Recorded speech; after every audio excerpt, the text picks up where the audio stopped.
Tithal road ખાતે આવેલ પ્રેરણા સોસાયટીના ઘરોમાં ગટરના પાણી પાછા ઘરમાં આવી રહ્યા છે।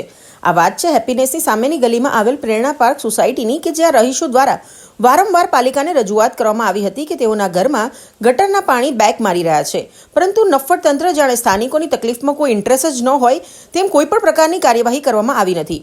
વારંવાર રજૂઆત કરવા છતાં પણ આજ દિન સુધી પાલિકા દ્વારા ગટરના પાણીનો કોઈ પણ નિકાલ કરવામાં આવી રહ્યો નથી। ત્યારબાદ એક સ્થાનિક દ્વારા સત્યડે ન્યૂઝ સંપર્ક કરવામાં આવ્યો અને તેમણે કહ્યું કે અમારી તકલીફ પાલિકા સુધી પહોંચાડો।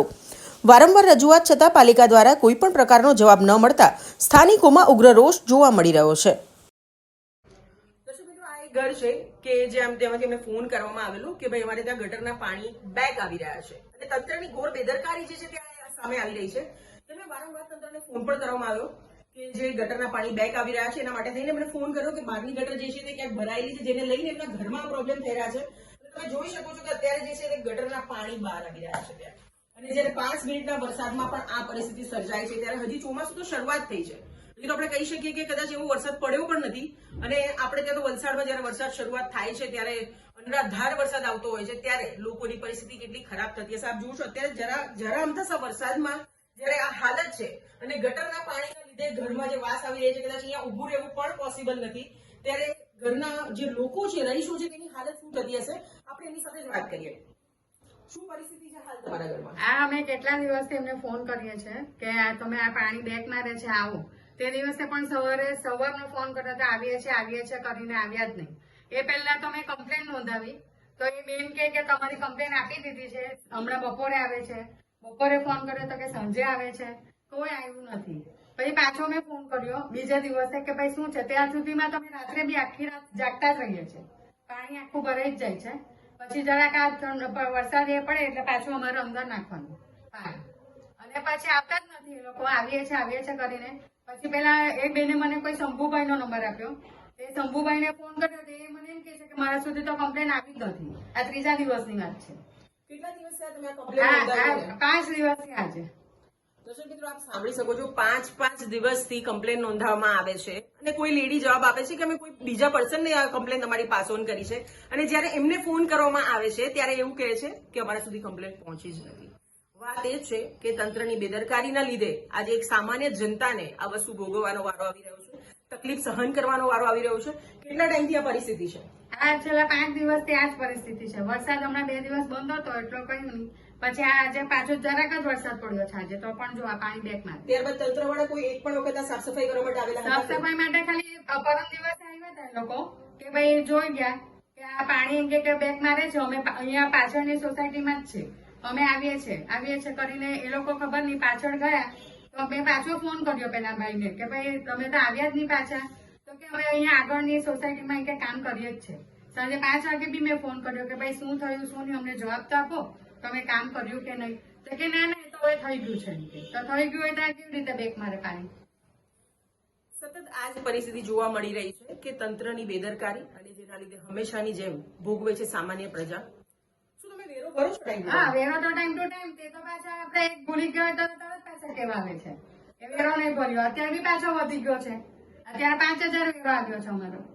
વેરો ટાઈમ ટુ ટાઈમ ભરવામાં આવે છે, જ્યારે વેરો ભરવાનો વારો આવે છે ત્યારે કોઈ પણ પ્રકારની મોહલત આપવામાં નથી આવતી અને તરત એના પર બી દંડ આપવામાં આવે છે, અને જો તમે ટાઈમ ચૂકી જાવ છો તો તંત્ર શા માટે એની કામગીરી ચૂકી જાય છે? જ્યાં એમનો સવાલ આવે છે ત્યારે એ કેમ પોતાની કામગીરી ચૂકતું જાય છે? હરેક વખતે આ સવાલ આવે છે। અને બીજો પ્રશ્ન એ પણ ઉભો થાય છે કે દર વર્ષે એક કામ કરવામાં આવે છે જેનું નામ છે, આપણે કહીએ છીએ કે વરસાદ પહેલા, ચોમાસા પહેલાની જે કામગીરી કરવામાં આવે છે, તો આ પ્રી મોન્સૂન કામગીરી જે છે તે ક્યાં થાય છે? આ સવાલ હંમેશા ઉભો થાય છે। હર વખતે પ્રી મોન્સૂન કામગીરીના નામ પર જે કેટલાય રૂપિયા ફાળવવામાં આવે છે, જે ચોપડા પર બતાવવામાં આવે છે કે પ્રી મોન્સૂન કામગીરી થઈ રહી છે, તો પ્રી મોન્સૂન કામગીરી હર વર્ષે થાય છે, છતાં પણ હર વર્ષે પ્રજા શા માટે પરેશાન છે? એને અત્યારે ઓપરેશન છે, 2 વાર પગે ઓપરેશન થયું છે, તો એને બિચારીને અમારે અહીંયા સોફા પર બેસાડી રાખવી પડે છે કે તું નીચે નહીં ઉતર, એ પડી જાય તો પાછું જો એને કઈ થાય તો અમારે શું કરવાનું? એટલે વેરા ભરીએ છીએ બધું કઈ માણસ, આજે પણ અત્યારે સવારથી ફોન કરું છું તો એ જ જવાબ આવે છે કે રવિવાર છે, તો રવિવાર છે એટલે માણસ નહીં મોકલવાનું। તંત્ર તરફથી કયા પ્રકારના જવાબ આપવામાં આવે છે તે પણ બહુ મોટી વાત છે કે જ્યારે એક સામાન્ય માણસ હેરાન થઈ રહ્યો છે, જો તેમના ઘરમાં ગટરના પાણી ભરાશે તો શું રવિવાર અને સોમવાર દિવસ અને રાત જોવામાં આવશે? કોઈ અધિકારીના ઘરમાં જો આ પરિસ્થિતિ હશે ત્યારે કોઈ સમય, કોઈ દિવસ, કોઈ વાર, કોઈ જોવામાં આવશે. જ્યારે સામાન્ય પ્રજાની વાત આવે છે ત્યારે તંત્રને કદાચ આ બધી જ વસ્તુ નડતી હોય છે, કારણ કે સામાન્ય પ્રજાની મુશ્કેલી તંત્રને દેખાતી નથી અને આ હર હંમેશનો પ્રજાનો સવાલ રહ્યો છે. અને બીજી વાત એ પણ છે કે જ્યારે આ પ્રકારના ગટરના પાણી બેક આવે છે અને ઘરમાં ભરાય છે તો રોગચાળો પણ ફેલાશે, કારણ કે આ જે ગંદા પાણી છે તે ઘરમાં ફેરાઈ રહ્યા છે, ઘરમાં લોકો રહી રહ્યા છે. તો આ ગટરના પાણીના વચ્ચે રહેવા માટે કેટલી તકલીફ પડી રહી છે લોકોને, પરંતુ આખરે સવાલ એક જ ઉભો થાય છે કે ક્યારે જાગશે આ સૂતેલું તંત્ર. બીજા એક અહીંના રહીશ છે જે આપણી સાથે જોડાયા છે. તમારું શું નામ છે? અશોકભાઈ. અમે તો બેંગ્લોર રહીએ છીએ, પણ અમારા દાદા અને દાદી ને એ લોકો ડોસા માણસો જે 94-95 વર્ષના અહીંયા જ રહે છે અને એ લોકોને વારંવાર આ તકલીફો આવે છે. તો અમે તો કંટાળી ગયા છે અને મેં તો 3-4 વર્ષથી એના લીધે નગરપાલિકાના પૈસા પણ નથી ભર્યા અને જ્યાં લગી આ સોલ્વ નહીં થાય ત્યાં લગી ભરવું પણ નથી મારે.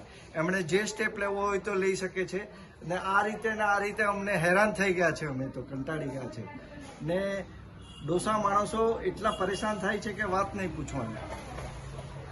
તમે જોઈ શકો છો કે લોકો કેટલી હદે પરેશાન થઈ ગયા છે કે પાલિકા કોઈ પ્રકારનો જવાબ નથી જ આપી રહી. જ્યારે લોકો આટલી હદે હેરાન થઈ રહ્યા છે ત્યારે પાલિકા ઘોર નિંદ્રામાં સૂતેલું છે.